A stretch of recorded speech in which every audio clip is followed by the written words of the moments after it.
This is November 2023. .NET 8 was just launched. If you try to create a Blazor web application with .NET 8 in Visual Studio 2022, you will see that you have so many different options. You have to choose from the interactive render mode, and there's 4 different options.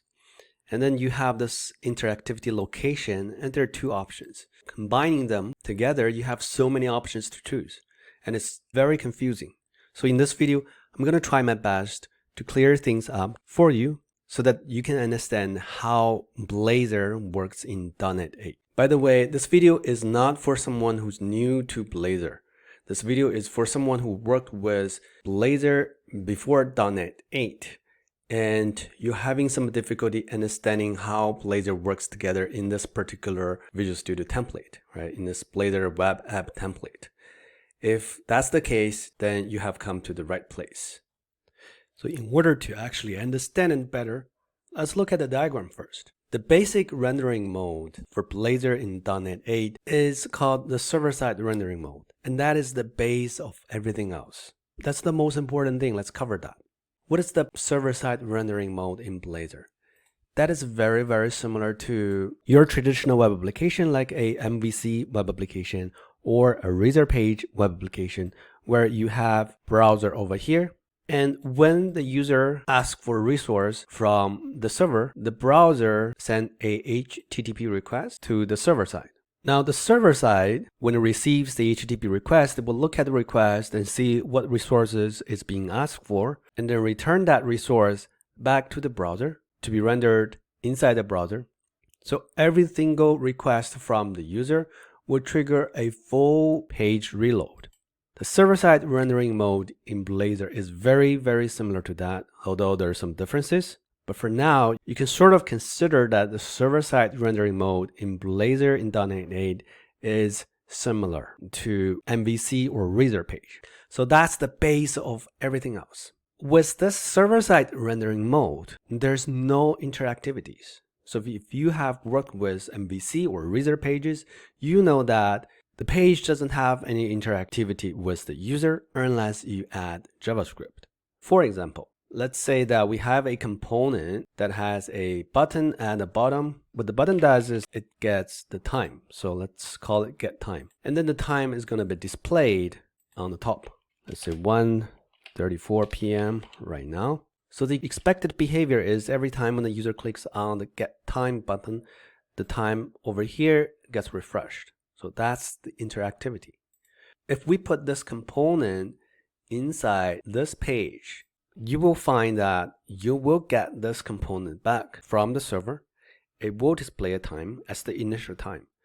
But if you as the user click on the button, this time will never get updated. Why is that?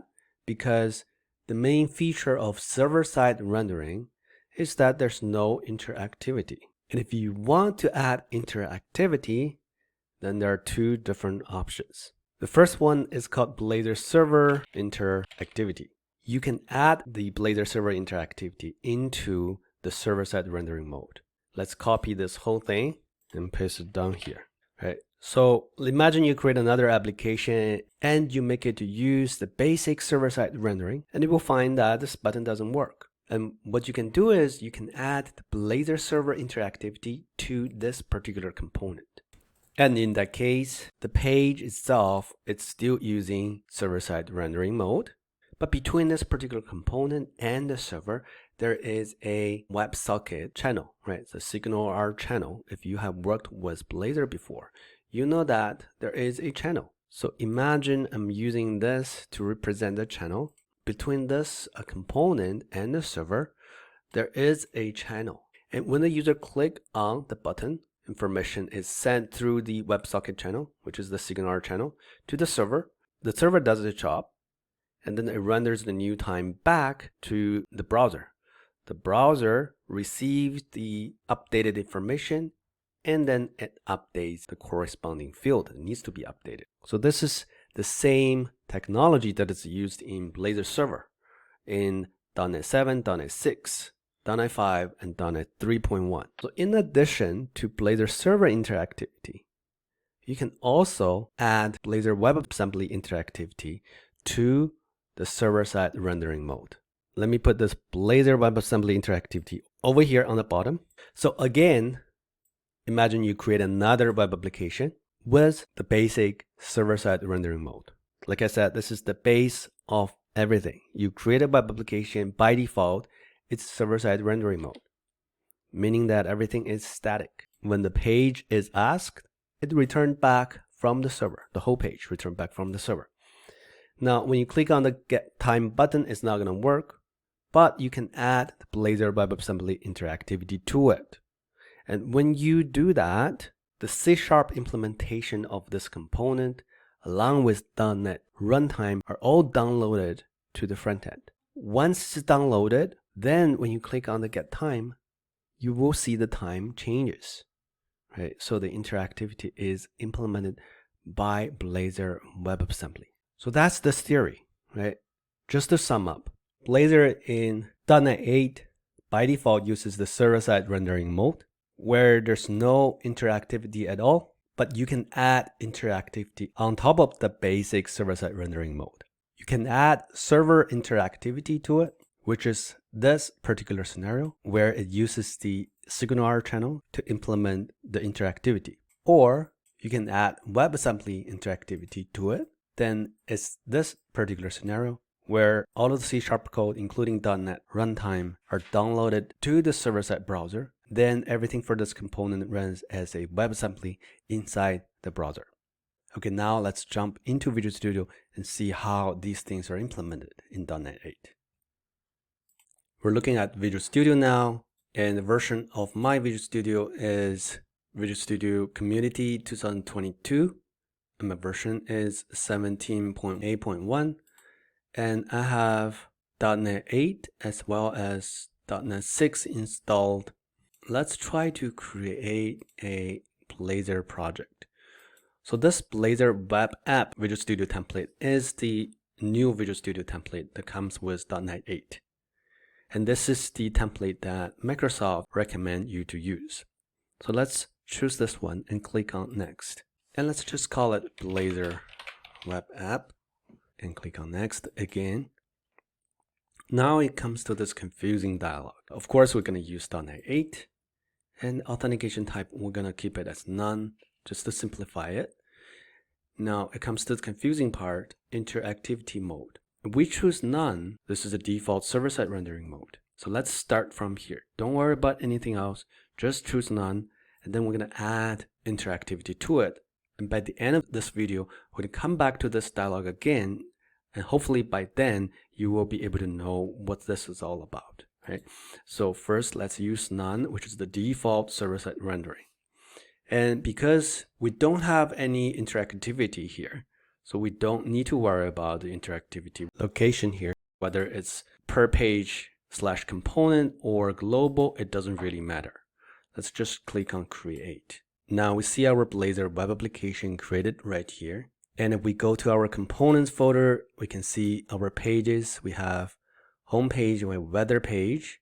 If we go to our program.cs file, you can see that we use map Blazor component and we specify app component as the root component. And then on top, where we do dependency injection, we specify add Blazor component. This handles the web request for Blazor applications.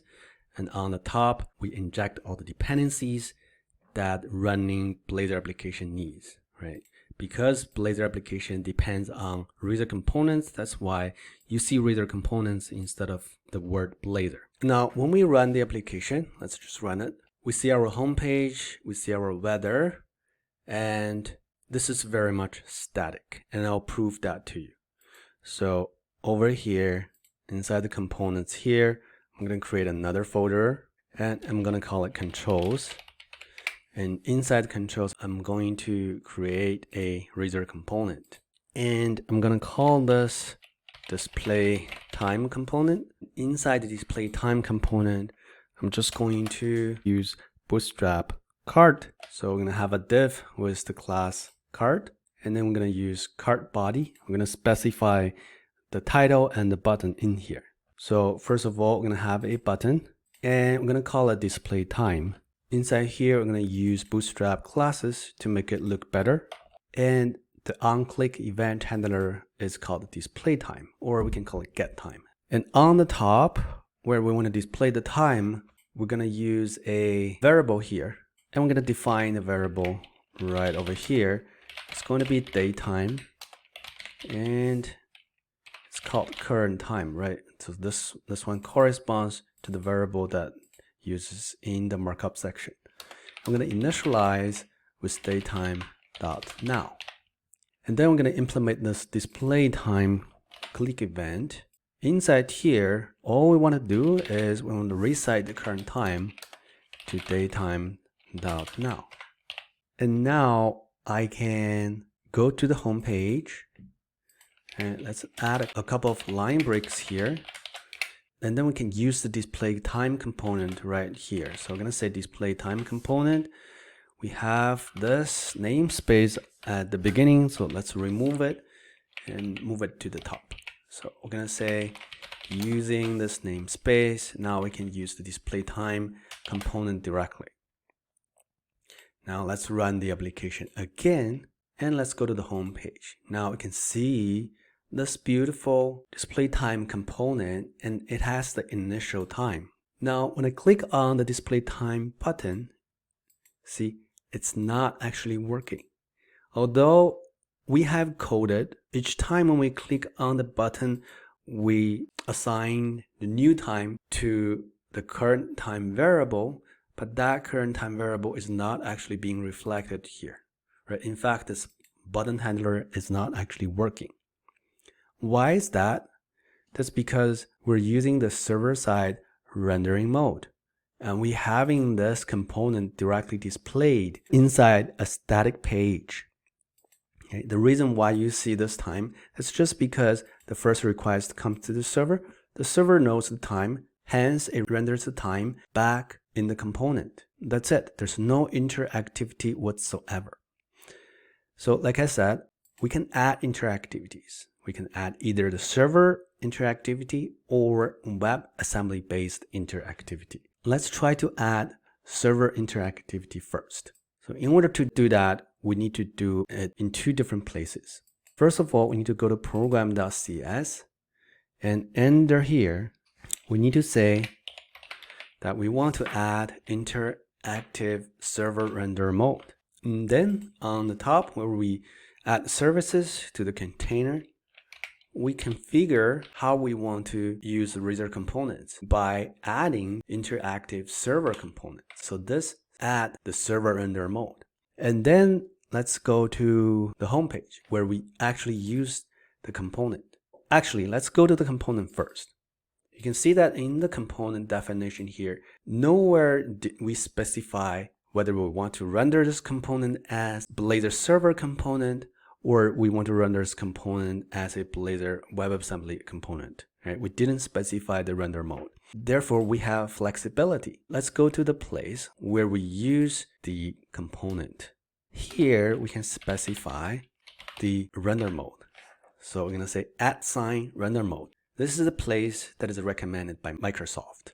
So do not specify render mode inside the component itself, then it removes the flexibility of the component. But use render mode in the place where we use the component. And here we can say interactive server. And then we run the application again. And now if we click on the display time, you can see that it actually updates the time. So if I bring up developer console and go to the network tab here, let me refresh the application. Okay, the first time it renders, you can see that it set up a channel. So this channel is between the server side and this particular component. And if I click on display time, you can see there's back and forth message between the component and the server. So do it again and do it again. You see it changes every single time. I forgot to show you how it looks like if I do not specify the render mode. Right. Let me close this and try to run it again. Of course, there's no interactivity here. If I bring up the developer console, reload this whole page, you can see that there isn't a particular signal channel between the component and the server, you may see there is this and this. They're two different channels, but they're actually used by the server-side rendering, right? So they're not particularly used by this particular component. Okay, so if I clear this message, I click on it, nothing is actually happening. There's only very short messages going on inside this channel, and there's almost no messages going on inside this channel. So these two channels are not for this particular component. So in order to enable interactivity, we just need to specify the render mode right here. And that establishes the signal R channel and enables the interactivity for this particular component.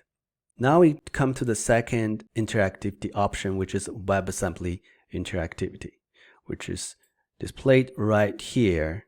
For that, you will have to make this component a WebAssembly component. Inside this application, everything is sort of considered server-side components.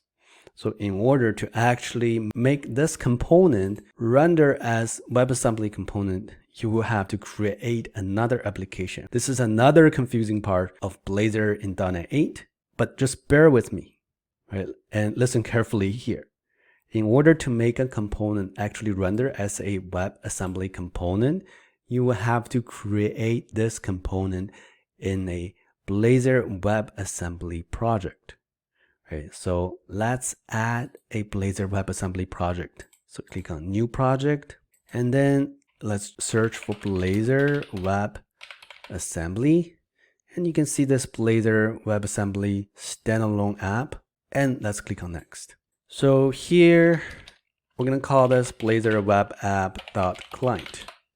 Right, so this means that everything runs on the client, namely, we're using the WebAssembly technology. So click on Next. Framework .NET 8, authentication, we keep it as none. Everything else can be default, and we just click on the Create button.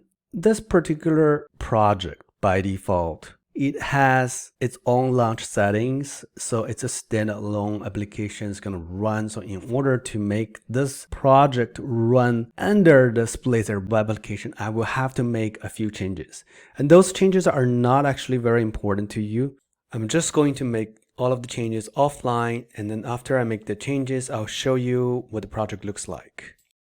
Okay, I believe I have cleaned up this project, and I have added a couple of settings over here in the project file. And I delete a whole bunch of files here because they're not necessary. And in program.cs, I deleted some lines over here. I just need the basic functionality to host a WebAssembly Blazor component. So now we can go ahead and create the display time component over here inside this application. So I'm going to create a folder, and I'm just going to call it components.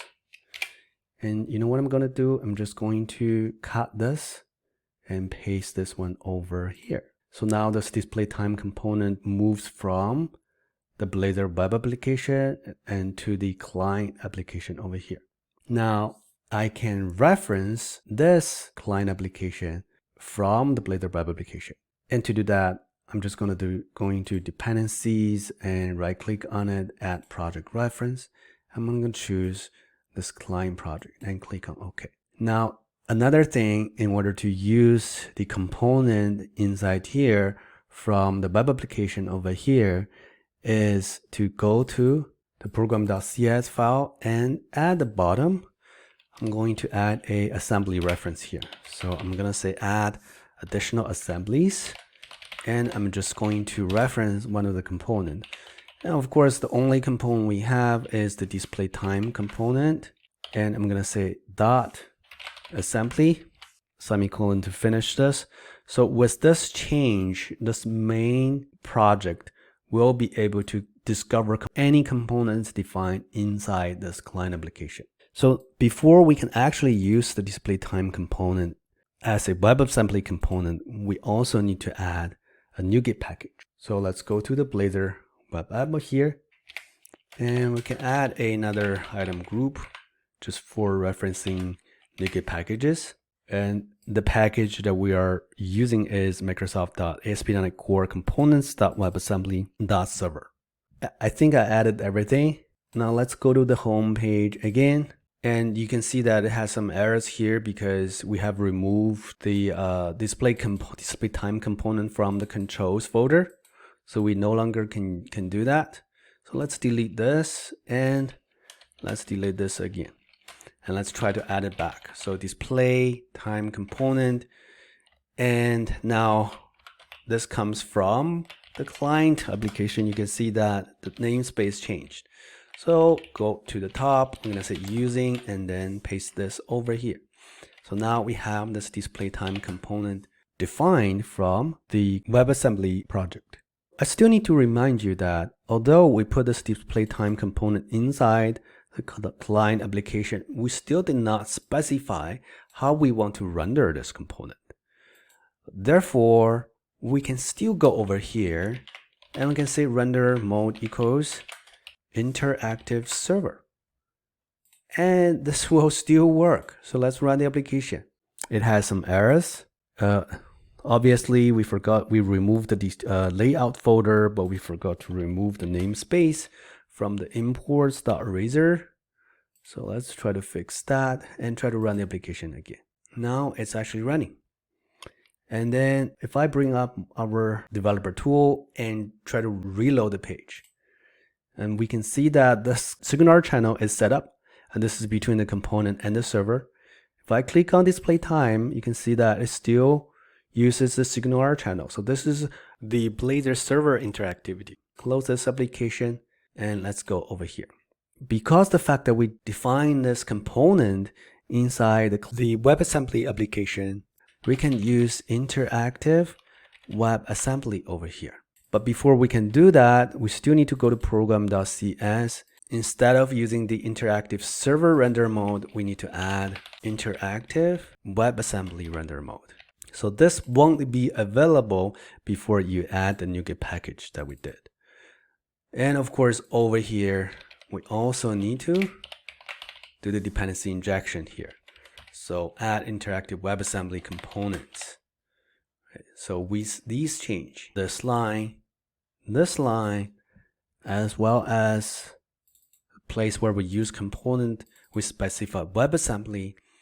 Now, if I run the application again, and then I bring up my developer tool, I reload the page. Now you can see .NET Runtime is downloaded. Why is that? Because this component now is a WebAssembly component. It uses C# code. So .NET Runtime has to be downloaded over to the browser in order to actually execute the C# code for this particular component. Now you don't actually see anywhere here that has a signal channel. Of course, it still has this signal channel, helps with the server-side rendering. It has this particular one that doesn't do much, although it's still being used, but it's not actually being used for this particular component. Because if I click on this component, you can see it's not actually doing anything. Right? Clear the message, click on display time. Right? You can see the display time changes, right? Changes, but here just nothing is going on. It's every time it's just this two bytes, right? There's no messages. Of course, here it's just empty. Every time I click on it, it's not actually doing it. So clearly, this component is using WebAssembly. In fact, there is a very interesting thing I want to do before I jump on to the next section of this video. I can actually use this component again, but this time I use a different render mode. So I'm gonna say interactive server, right? So I have this one on the top that uses the interactive WebAssembly, and this one on the bottom uses the server-side interactivity. And I can display the component twice, but each one uses a different interactivity mode. Let's bring up the application. You can see them twice, right? Let me refresh the page and load everything. Now you can see .NET Runtime downloaded for the top component, And we have this particular signal channel that is established between the bottom component and the server. So if I click on display time in the top component, you can see here nothing is changing, but if you pay attention to the time, it changes, right? But nothing is happening here. But if I go over here and click on here, so let me actually delete all of the message for now. And then if I click on this, you can see the time changes, and then hopefully the message also changes. Otherwise, I'm lying. So I'm going to click on the display time. You can see every time there are 2 going forward, 2 coming back. And the time changes all the time. Now let's close the application, and I have done all of my demo, right, manually for you. And it's the time to actually use the template. We're looking at Visual Studio again. Now let's create a new project. And I'm going to use the Blazor Web App template. Click on Next. This time I'm going to call it Blazor Web App 2. And then click on Next again. Now we're still going to use the framework .NET 8. Still we're going to use none for authentication type. But this time, instead of using none for interactivity render mode, we're going to use server. So when we choose server, this is just like what we did manually when we add Blazor server interactivity to server-side rendering.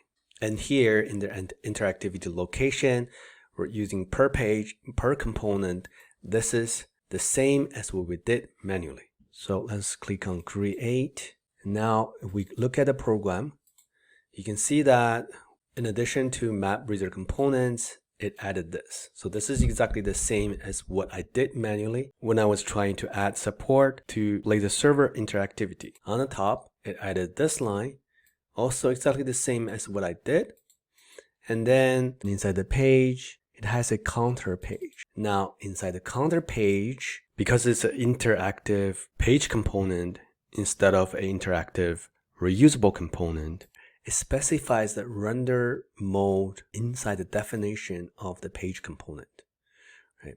So if you are creating a reusable component, the recommended way is not to do this. But because this counter is not a reusable component, it's a page component, therefore there's no problem to specify the render mode directly inside the page. So this makes the page interactive, and it's using the Blazor server interactivity. Now let's close this and let's create the project again. Right? I just want to go through this template with you so that you can understand what the template is actually doing based on the knowledge that you already learned by following what I did manually. Right? Going to click on next and click on select this time, also select server, but instead of using per page, per component, we click on global. Now click on create and let's go to program.cs. This looks exactly the same as before. This also looks exactly the same as before. But if we go to the components and go to the app components, now you see inside the roots component, it specified the render mode. And the render mode is specified as Blazor server interactivity. So if you have learned Blazor before, the router was set in a different place, but everything goes through this router component. So therefore, when we specify a render mode inside this router component, it basically makes the Blazor server interactivity global. Right? So all of the pages will have the Blazor server interactivity.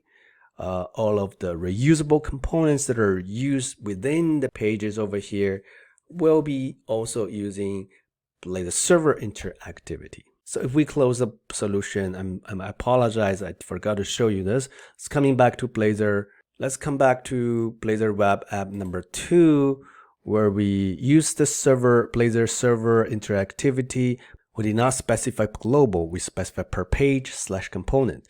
In there, if we go to the app root component, you can see the router component is here, but the render mode is not set, right? The render mode is set in the counter page right here. Whereas in Blazor web app number 3, we open it. The render mode is set directly in the router component. And inside the counter, you don't see the render mode definition here. Now, let's go ahead and create another project. Now, this time, let's look at WebAssembly. So create a Blazor web app, go next. And so I'm going to change this to Blazor web app number 4 and click on next. Now, instead of server, let's select WebAssembly. And we choose per page / component. Let's click on the create button. Now you see 2 projects in the solution, right? So this is still exactly the same as what I did manually. No difference. This is the same project. And then if we go to the program.cs of the main project over here, you can see that it uses the interactivity for WebAssembly interactivity. And it references additional assembly, which is assembly from this project. And also it has this line to specify WebAssembly interactivity. When we go under the pages folder, we see this counter component. Again, because this is a page, so it specifies the render mode directly inside the page component here. And this page component is actually referenced in the main project. Okay, so if we go to layout and go to navigation manual, we can see that it references the counter component right in here. The href attribute is counter. So this actually goes to this client project. Okay. So that's why I said this is a little bit unclear how it actually works together. Hopefully after you see what I did manually, you understand how this all work together. But now let's pay attention to this counter page here. It specifies the render mode right inside the page itself. If I create another project with Blazor web app as the template, so this time I think it's web app number, is it number 5? Or let's use number 5. This time we use WebAssembly again, but here we're going to choose global. And let's click on create button. And now the only difference is, again, inside the app component, you can see that for the router component, we specify the render mode directly, interactive WebAssembly. Now let's go to the pages folder of the client application and go to the counter. Now you can see that we're not actually specifying here the render mode. So now you see all the combinations except this one, right? The auto. So how it works is that before WebAssembly and the .NET runtime is downloaded onto the browser, it uses server-side interactivity, right? Right after the WebAssembly is actually downloaded to the browser, then it uses the WebAssembly interactivity. So that's why it's called auto. There's not much to it other than that. So I have covered all of the combinations so far.